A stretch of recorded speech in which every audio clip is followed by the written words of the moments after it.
Australia. Welcome to Wedgie Leagues here in Greater Western Sydney. G'day, everyone! Big cheers, big cheers.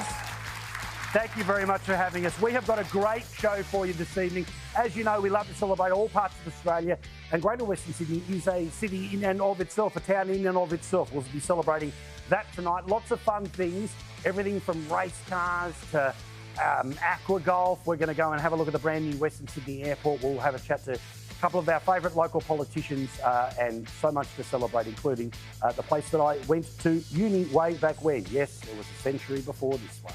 All right, also, how proud are we of the greatest Prime Minister of all time at the moment? I mean, 11 days away from Australia, talking to 4/5 of bugger all people at the United Nations. What a wonderful moment that was, hey? Look at Australia just taking the leadership position in the world. Oh, wow. Well, not a great moment for the Penrith Panthers, that of course being the multi-premier Greater Western Sydney team, but now for Brisbane, how good is this? A premiership in the AFL and on their way, or they are in a grand final. A smattering of applause, but that's because there's a few hurt Panthers in the room, a few Eels fans like Wayne have given up a long time ago, and my mum, well, better luck next year when it comes to the Tigers. All right, we've got a lot to get to, including, ladies and gentlemen, a round of applause for Airbus Albo. Airbus Albo, the greatest leader of all time. Wherever he goes, Australian hearts follow. I mean, have a look at him. So proud. He's in it for you. The little guy, the little girl, he's out there fighting all the time. And today, the man who is so strong in our hearts got to meet the King of Australia, Chuck and Albo. Did we have a photo of Chuck and Albo today? Because this, oh, look at this. I mean, look how natural and warm they are together. Oh, g'day, mate. Hello, sir. G'day, mate. Hello, sir. All right. Now, amazingly, because the majority of Australians said not just no, but hell no to that referendum a couple of years ago, including an extreme majority of people in Greater Western Sydney, the Prime Minister has said today, no more referendums on any subject at any time. We're cool with this? This is a good idea? No referendum. So the dream of changing the Constitution so we can have 4 years in power, you can biscuit that. And that also means as long as he is Prime Minister, and as we know that will be the next 200 to 300 years, that means there will be no vote on Australia becoming a republic. Slightly awkward for the hardcore lefty from the inner west, but also the head of the Labor Party, whose official position is to do everything they can to bring about the republic. Remember when, in his first term in government, Albanese actually had a minister for the Republic. 8 hours a day, 5 days a week for something that now is not happening. Easiest job in government, right? Well, here he is, the Prime Minister in the UK. No, and I think I've made it clear that I wanted to hold one referendum while I was Prime Minister, and we did that. I love the car salesman vibe that he gives. I love the sort of Parramatta Road shyster with a little smile there. That's all right, less for cash, less for cash. So no, that's not going to be taking place. However, did you also see this moment? Again, this made me feel proud. Proud as an Australian, proud as a cashed up bogan, that when our Prime Minister met the Prime Minister of the United Kingdom, they had, you know, all the formal photos and the rest of it. Oh, hello. Oh, g'day, mate. How are you? How good's this? I mean, look at all this strength. I mean, this is the world leadership you want, right? I thought that would be the case. But what about when the Prime Minister turned up and went full Barry McKenzie, where he brought cans of beer with his own face on it to drinks at number 10? Now, this is piss week, right? Like this, honestly. If Scott Morrison had turned up, can you imagine? They would be launching 4 special episodes of the Canberra Bubble on 4 Corners, the outrage on Channel 9 News, and also the idea, as best as I know, that beer's not for sale in the UK. So what sort of tool brings a picture of themselves from the inner west of Sydney via New York, via the Pacific Islands? And anyway, that's what took place. Now, something that is a little weird and is worth some commenting here, that as, of course, the Prime Minister is representing Australia, and normally on international matters, you don't really do much of the politics, right?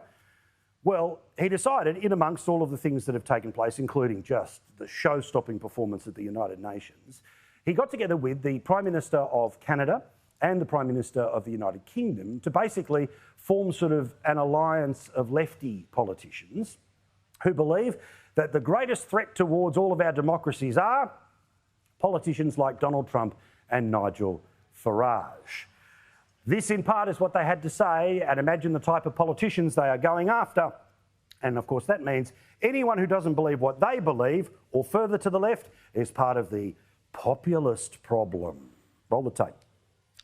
Well, I don't want to see the rise of populist organisations such as that. I met with the mainstream opposition party here, and you know, I'm involved in, you know, parties of governance have to come up with solutions, not seek to divide people. So apart from anything else, institutional power must remain. No one wants to question the system. Does anyone joining us here for this program tonight in Greater Western Sydney, would you like to question the system a little more? Would you like to upend the people that are currently in power? Would you like to give the biscuit to some of these people? I would think so. But interestingly, the Prime Minister is, as always, each way elbow. And despite the fact that he would like to talk down populist movements that are talking about migration, and remember, as we've talked about on this show, the way to talk about that is simply about the sheer numbers of people being added to the numbers of people. It's not about cultures, it's not about colours, it's not about religions. It is simply about the sheer amount of people that are being added to things. And in Western Sydney, many of the local mayors say, come on, like most of this ends up in our areas. So here is the Prime Minister trying to take out a little bit of each way elbow on the subject of migration, which of course has hit record highs under his watch. People's concerns are always have to be considered and respected. You've got to go to where people are and the way that they are thinking. You can't just dismiss that. You have to respond to that and indeed try to anticipate that in some ways. Greater Western Sydney, is the Prime Minister listening to your concerns when it comes to migration? I thought that might be the case. All right, but no, he's here. He's here to help. All right. Now, also, he gave an interview to Troy Bramston, my friend, and he talked about getting ready for the Labor Party to rule for a very long period of time. Put simply, he considers himself to be in the position that John Howard was in the late 90s and early 2000s, which is no matter what happens in the middle of the term, they'll always be able to find a way out and continue going on and on again. This is a bloke who obviously thinks he's going to be around for quite some time, not to mention the people that will come behind him. Quote, "The first term was not just defined by what we did, but how we did it." Yes, I agree, Prime Minister. Term one was turning the corner from an inflationary environment in order to lift living standards. Yeah. In a sentence, what we needed to do was create those preconditions. Term two is about building on that agenda further and setting Australia up for decades ahead. Who's ready for decades of Albo-style leadership in Australia? I thought that might be the case. And just again, to win even more people over here. As you know, Australia's trying to go for a spot in the UN Security Council. Now, it won't be in the next couple of weeks. It's going to be something that we have to build up over until the year 2029 and 2030. And remember, even if we get there, you can be immediately overruled by the permanent members of the Security Council, among them China, Russia, United States, France, who could simply turn around and say, bang, don't agree with your idea here. Well, guess what is going to happen if Australia wants to take its place at a table where it can be overruled by a bigger boy or girl or person of their own choice at another table? Well, according to an academic here, the last time we did this was back when Julie Bishop and Malcolm Turnbull were running the show. Again, brilliant. Here, now previously, that had cost us the best part of $25 million. Why? Because we have to go off and buy off as many little votes as possible. It's like bidding for an Olympics. Well, Donald Rothwell from the ANU says, among other things here, that it will cost more than $24 million, most definitely. It's a huge diplomatic effort out of Canberra and New York and for our missions around the world. I'll put another number on this one from The Australian. Get ready for this to be, well, almost $100 million could end up being what it's going to cost. Why? Because Australia last held the position way back when we needed to give extra money to countries in Africa $300 million a year is what you saw there. And that support is mostly in things like scholarships and a chance to study at an Australian university. Millions and millions of dollars. Now, how do you feel, of course, when in parts of Greater Western Sydney, in parts of suburban Melbourne, in parts of suburban Brisbane, there are people that will run out of food by Thursday? 3.4 million Australian households are, according to Foodbank, living in food insecurity, meaning, again, they will run out of food by Thursday. Would we prefer them to spend $100 million on Foodbank, or do you want them to spend $300 million in the UN? Tell me what you think. I thought that might be the case, all right? And again, remember, the $25 million that was spent on the UN Security Council position years ago, well, that $25 million is exactly how much money they've given Foodbank just last year. They spent $250 million on ads for themselves last year ahead of the election. Because it worked, their assumption is that they will just keep doing and just keep going in the same way. Now, let us get into celebrating everything to do with Greater Western Sydney. All at once, from what suburb or what area in GWS are you coming from? Just yell it at once. Yeah, exactly. There's lots of people here. Lots of people with things to see and do here in Greater Western Sydney. Well, all sorts of fun you can have here. A little further up the road, you can make your way to the beautiful Blue Mountains. You can see all sorts of live sport, musical performances and great action. The biggest acts in the world, they turn up at Sydney Olympic Park. Also, the culinary scene and the cultural scene as well. People from every single point in the globe who call this place home and know it's the greatest place on earth. 2.7 million people live here. The median age is 37, and the top country of birth in Greater Western Sydney now is none other than India. There is an awful lot to do, to see and to have fun as you go around and do it. And here is just a taste of a few things we did in Greater Western Sydney.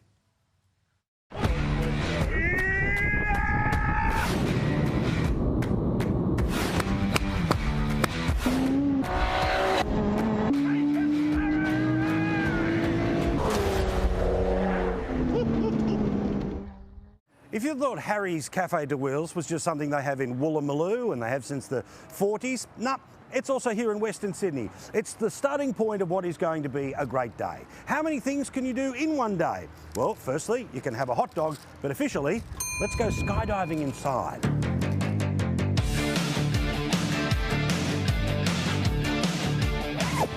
Time to fly.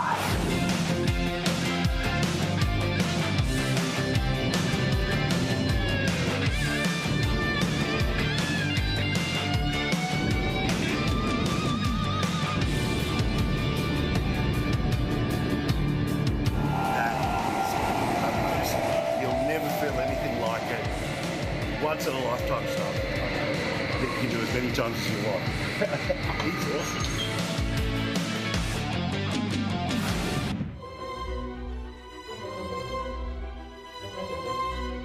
Number 2, if you thought that Eastern Creek was the only place that you could race a car in Sydney, you are wrong. Ludham Raceway is a location not too far from the next airport that's been around for about 10 years, but it's a place where you will be able to race your own car, or in my case, become the passenger in a race car.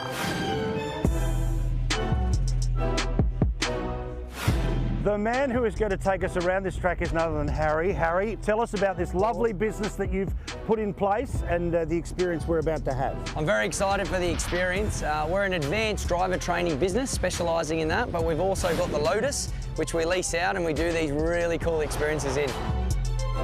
The track itself is awesome, you know. There's a lot of technical corners to it, late apexes, there's blind corners, this undulating up over the back there. I trust this man. I trust this man. I'm excited for this man. Let's go, baby.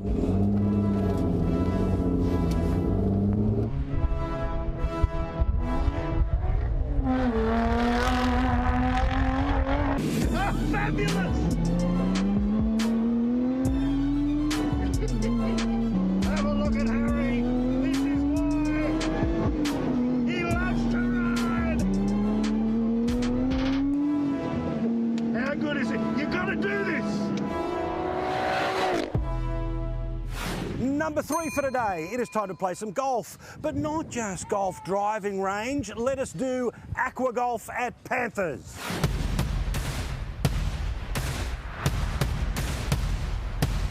All right, let me explain the principles of aqua golf. Firstly, water where grass would otherwise be. If your shot's terrible, you're going to end up hitting one of the Panthers players. Then it's prizes, then it's money. I should tell you that normally I tell you I'm an unco and all that stuff. I did this golf driving range as a sport in high school. And let's see if I've still got my incredible skills.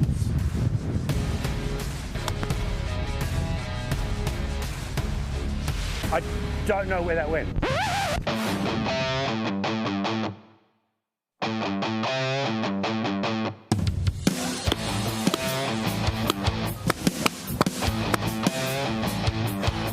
I tell you what, hard work, feeling the heat.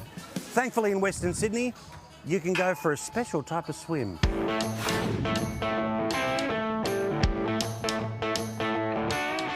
Number 4, it is a must-see and visit destination every single summer in Western Sydney. It is Raging Waters, the biggest water park in New South Wales, one of the biggest in the country. Now, this has got everything. If you want to be turned upside down, washing machine style, thrill-seeking, they've got that for you. If you just want to laze by the beach all day, they've got that for you. They've got margaritas and they've got a great spot for kids. It's where I bring my kids every single summer. It's a ripper. But to officially declare this part of the must-see operation in Western Sydney, well, let's go sliding.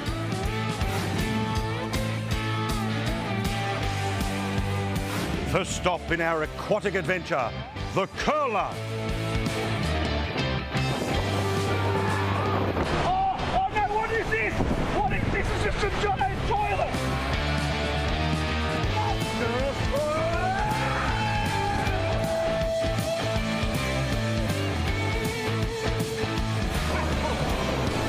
Great way to spend a summer's afternoon. Now, it's not quite summer yet, which means we've been given a special treatment. Thank you to everyone at Raging Waters for literally opening the water slides just for us. Their season starts the start of November. When you get here, enjoy a wonderful day with the family and also think about what you can do in Greater Western Sydney. It is a ripper. Just some of the stuff that you can do here, but there is a whole lot more. Please, ladies and gentlemen, keep it up for the wonderful Di Lee. How are you, darling? Thank you. That federal member for Fowler. We've been on the ride with her for a long time. She was, of course, part of Fairfield City Council.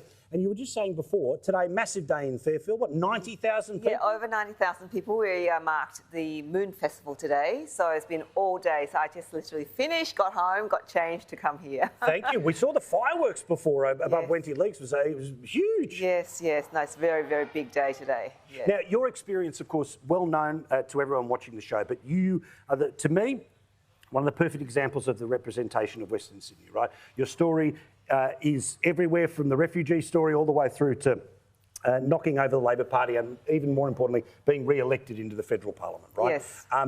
Give us an idea, as somebody who has lived such a life, the advantages that gives you when you're able to talk to people in the street or people come to you in the office.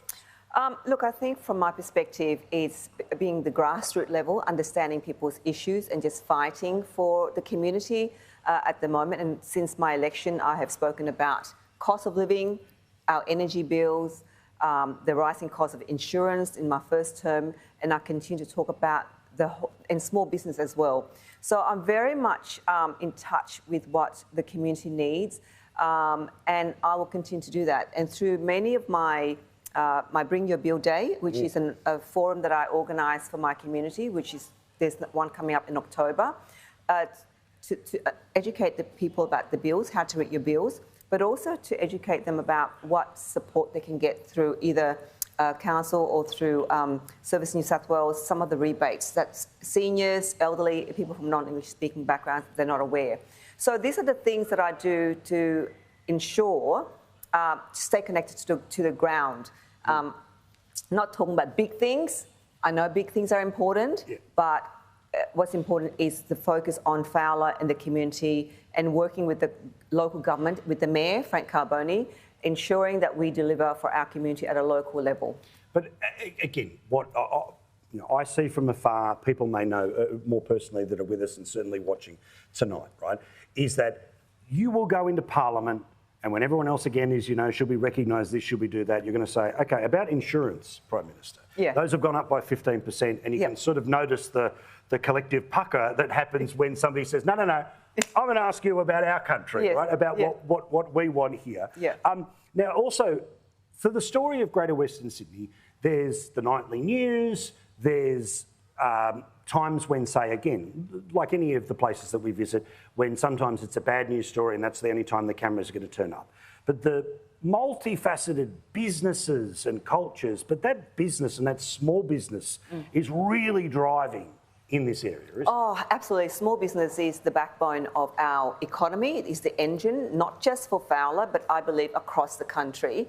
And I think that the current government, last term and this term, I think they have failed to really address support initiatives to ensure that small businesses can survive. In Fowler, businesses such as restaurants rely on gas, for instance, to cook their dishes and meals. If people have been to our area, they would have experienced all of those variety of restaurants. And all the small businesses rely very much on, but they can't because they are still paying energy bills 3 times the cost currently. I know one small business about 12 months ago was paying about $7,000. Now it's about $13,000, $14,000, $19,000. So it's a real big chunk in their already tight budget with everything's going up, ingredients have gone up, the supply chain has gone up, everything's gone up for small business.